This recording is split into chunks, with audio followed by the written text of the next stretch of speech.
ভাই আমি তেখেতক এখনে মৰাণ ফুলাম গামোচাৰে সন্মান আৰু শ্ৰদ্ধা জ্ঞাপন কৰিছো।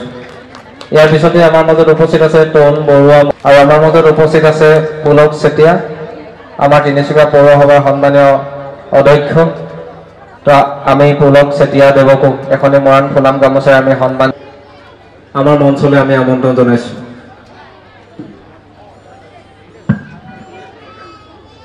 পুলক গোহাঁই ডাঙৰীয়া, আমি পুলক গোহাঁই ডাঙৰীয়াকো আমি মঞ্চলৈ আমন্ত্ৰণ জনাইছো। বাইদেউক আমি শ্ৰদ্ধা জ্ঞাপন কৰিছো, পৰিচয় কৰাই দিছো।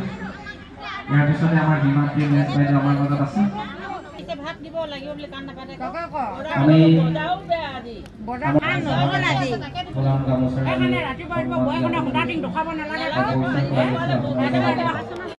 আৰু ছাৰক আমি মঞ্চলৈ আমন্ত্ৰণ জনাইছো। আমি আহি আছে সকলোকে তেখেতক আগবঢ়াই আনিবৰ কাৰণে আহ্বান জনাইছো। আৰু মৰাণ এয়া আমাৰ মাননীয় কেবিনেট মন্ত্ৰী পীযুষ হাজৰিকা মহোদয়, এয়া এখন চেলেং চাদৰ আমাৰ সন্মানীয় সভাপতিদেৱে আটাইকেইটা সংগঠনৰ সন্মান আৰু শ্ৰদ্ধা জ্ঞাপন কৰিছে। এখন মৰাণ ফুলাম গামোচা, এটা স্মাৰক আৰু এটা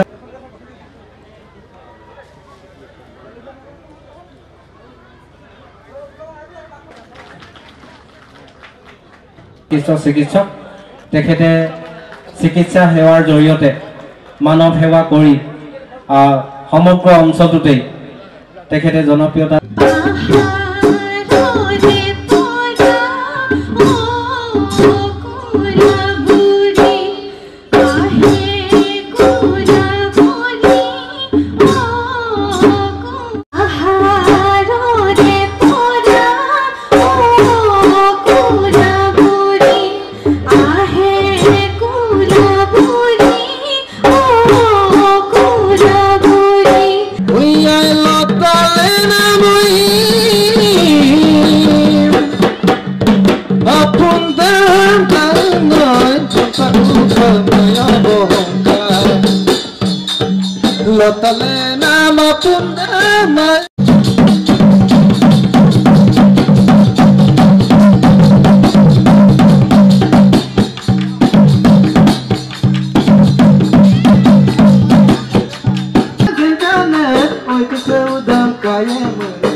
আমাৰ এই অনুষ্ঠানটোত আমাৰ অসমৰ এগৰাকী ইতিহাসৰ অতি বিশিষ্ট বীৰ ৰাঘৱ মৰাণ দেৱক আমি শ্ৰদ্ধাৰে সোঁৱৰিলোঁ।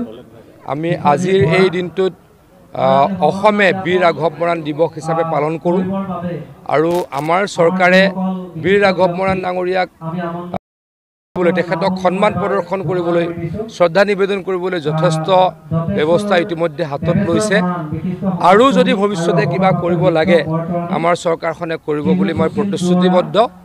আজি আমাক কোৱা হৈছিলে যে গুৱাহাটীত পাৰিলে আমি বীৰ ৰাঘৱ মৰাণ দিৱস পাতিব লাগে, ভৱিষ্যতে কেতিয়াবা দিল্লীত পাতিব লাগে। এই বিষয়ে নিশ্চয়কৈ মুখ্যমন্ত্ৰী ডক্টৰ হিমন্ত বিশ্ব শৰ্মা ডাঙৰীয়াক অৱগত কৰিম।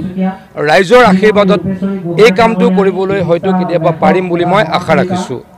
আমি সকলোৱে মিলি থাকিব লাগিব। গতিকে সকলোৱে মিলি আমাৰ যিসকল বীৰ, আমাৰ যিসকল শ্ৰদ্ধাৰ ব্যক্তি, আমাক যোনে শাসন কৰিছিলে, আমাক ভাল শাসন ব্যৱস্থা দিছিল, সকলোকে আমি আদৰ্শ হিচাপে সকলোৰে আদৰ্শ আমি লৈ অসমীয়া জাতিটোক আগুৱাই লৈ যাব লাগিব। আৰু বৰ্তমান আমি সকলো জাতি জনগোষ্ঠী মিলি এখন সুন্দৰ অসম গঢ় দিবলৈ যি প্ৰচেষ্টা হাতত লৈছোঁ, সেই প্ৰচেষ্টাক আমি আগুৱাই লৈ যাব লাগিব। সেই আহ্বান সকলোকে জনাইছোঁ।